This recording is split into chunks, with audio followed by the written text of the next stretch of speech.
अहिल्यानगरात जलयात्रेचे भव्य आगमन। गोदा ते नर्मदाने दिला जलसंवर्धनाचा संदेश। अहिल्यानगर शहरात गोदा ते नर्मदा पुण्यश्लोक अहिल्यादेवी होळकर जलयात्रा 2026 चे आज सायंकाळी उत्साहात आगमन झाले। जलसंवर्धनाचा संदेश देणाऱ्या या भव्य जलयात्रेचे शहरात ठिकठिकाणी नागरिकांनी जंगी स्वागत केले। आमदार संग्राम जगताप यांच्या वतीने या जलयात्रेचे भव्य स्वागत करण्यात आले। छत्रपती शिवाजी महाराजांच्या पुतळ्यास अभिवादन करत माळीवाडा मार्गे जलयात्रा पुढे सरकली। विशाल गणपती येथे डॉक्टर सुजय विखे पाटील आणि आमदार संग्राम जगताप यांच्या हस्ते पारंपरिक आरती करण्यात आली। यावेळी वारकरी संप्रदायातील भाविकांचा उत्स्फूर्त सहभाग पाहायला मिळाला। महिलांनी फुगडी खेळत पारंपरिक संस्कृतीचे सुंदर दर्शन घडवले।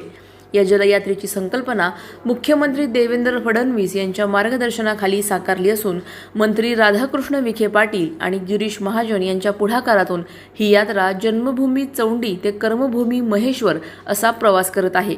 या यात्रेद्वारे जलसंधारण, पाणी व्यवस्थापन आणि शेतकऱ्यांच्या समृद्धीचा संदेश दिला जात आहे। उपमुख्यमंत्री एकनाथ शिंदे यांच्या हस्ते श्री क्षेत्र चौंडी येथे या यात्रेचा शुभारंभ झाला होता।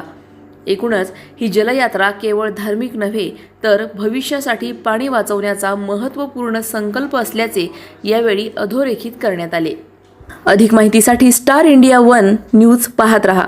चॅनलला सबस्क्राइब करा आणि अशाच अपडेट्ससाठी बेल आयकॉन दाबा।